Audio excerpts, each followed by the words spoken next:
So hello everybody, welcome back to another video. तो attack on Titan drops another bomb in the anime community. तो guys attack on Titan का आ चुका है episode number 79, जो कि मुझे लगता है अभी तक का सबसे इम्पोर्टेंट और सबसे ज्यादा इम्पोर्टेंट एपिसोड था पूरे के पूरे सीजन 4 का, क्योंकि इसमें ज्यादा फाइट्स तो नहीं थी, लेकिन इसमें इतना ज्यादा इन्फॉर्मेशन हमें मिली है रिगार्डिंग बहुत सारे रिविलेशन हुए हैं। इसमें काफी सारी चीजें हमें जानने को मिली है जिनकी हम बात करने वाले हैं आगे। चलिए फटाफट से वीडियो को शुरू करते हैं।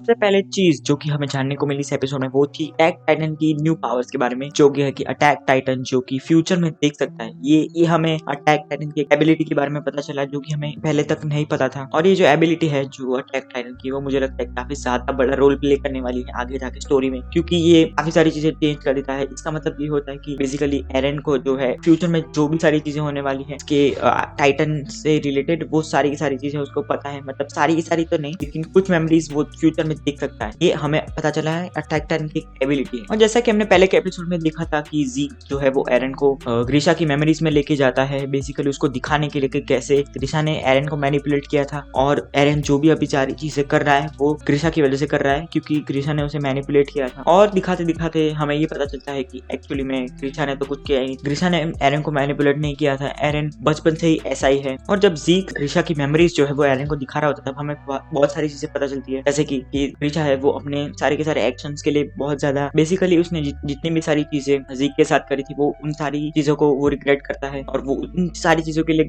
गिल्टी फील करता है, क्योंकि उसे अब जाके ये रियलाइज हुआ है कि ज़ीक के साथ जो भी सारी चीजें की वो काफी ज्यादा गलत, और उसे ज़ीक को ऐसे ट्रीट नहीं करना चाहिए था। और हमें एक और चीज पता चलती है कि ग्रीशा है वो पैराडाइज में आके काफी ज्यादा चेंज हो चुका है। जैसे वो मार्ली में था पहले, वो अब वैसा का वैसा नहीं रहा। वो अब एरन को अच्छी तरह से ट्रीट करता है ज़ीक की तरह नहीं, और वो उसे काफी ज्यादा प्यार देता है इस वजह से। और जब ज़ीक को ये सारी चीजें पता चलती है कि ग्रीशा अपनी सारी की सारी चीजें जो कि उसने ज़ीक के साथ की उसके लिए वो गिल्टी है, तब उसके रिएक्शन देखने लायक। और एक और चीज जो कि हमें पता चली थी इस एपिसोड में हमें जो चीज देखने को मिली वो थी कि अटैक टाइटन जो है वो अपने सारे के सारे इनहेरिटर्स क्या जो कि पहले उससे पहले अटैक टाइटन को इनहेरिट कर चुके हैं, उनकी सारी की मेमोरीज वो देख सकते। और चीज को आई थिंक ग्रीशा भी देखता है। आई मीन ग्रीशा बेसिकली एरन की मेमोरीज से थ्रू ज़ीक को देख पाता है। और इस चीज से हमें पता चलता है कि जो अटैक टाइटन है वो अपने पास्ट की मेमोरीज और अपने फ्यूचर की मेमोरीज भी देख सकता है। और अब इस एपिसोड का सबसे ज्यादा जो कि MVP मोमेंट था वो था जब बेसिकली ग्रीशा जो है वो फाउंडर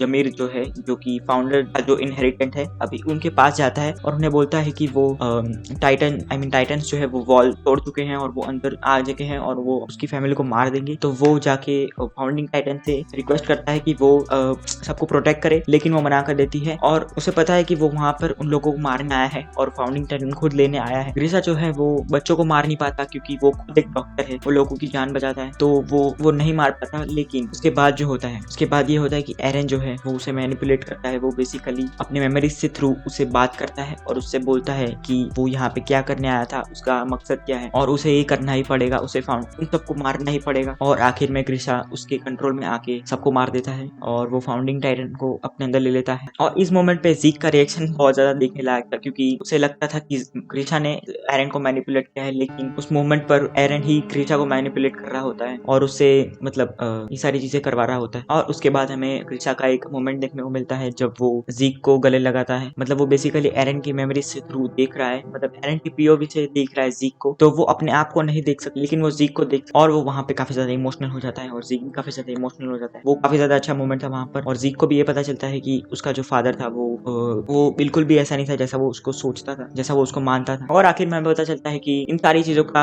चीजों का मास्टरमाइंड बेसिकली एरन ही है। एरन ने ही इन सारी चीजें की है, और वो किसी से भी मैनिपुलेट होने वालों में से नहीं है, वो लोगों को मैनिपुलेट करता है। जो कि वो एरन एक लाइन भी बोलता है एपिसोड में कि I will take anyone's freedom before they take mine. मतलब बेसिकली इसका मतलब ये है कि वो किसी की भी फ्रीडम लेने को तैयार है, किसी को भी मारने को तैयार है अपने फ्रीडम के लिए, अपने मतलब के लिए वो किसी की भी फ्रीडम छीन सकता है, किसी को भी मार। और आगे वाले एपिसोड में हमें देखने को जो मिलने वाला है उसके लिए मैं काफी ज्यादा एक्साइटेड हूँ, क्योंकि मुझे लग रहा है कि बहुत ज्यादा बड़ा आने वाला है। एक और चीज जिसने मेरा माइंड ब्लो कर दिया वो था जो नेक्स्ट एपिसोड आने वाला है, 8th एपिसोड, उसका नाम है फ्रॉम यू 2000 ईयर्स अगो। अगर आप अटैक ऑन टाइटन के फर्स्ट एपिसोड को जाके देखोगे, उसका टाइटल देखोगे तो उसका टाइटल है टू यू इन 2000 ईयर्स। तो ये चीज मुझे काफी ज्यादा अच्छी लगी, और इससे ये पता चलता है कि ये सारी जो चीजें अभी हो रही है वो काफी ज्यादा प्री प्लान थी। मतलब पहले से ही मैंने ये सारी चीजें प्लान करके रखी थी, पहले से उसने प्लान करके रखा था कि ये सारी चीजें फ्यूचर में जाके होने वाली। इस आयामा जो है एकदम मास्टरमाइंड है और सबसे मास्टर है जो फोरशैडोइंग इतनी अच्छी तरीके से करता है कि किसी को भी कुछ भी पता नहीं चलता, चीजों को जहाँ पर होना चाहिए वहीं पर ही रखता है। देखते हैं नेक्स्ट एपिसोड में। थैंक्स फॉर वॉचिंग गाइस, हम मिलते हैं नेक्स्ट वीडियो में। तब तक के लिए बाय बाय।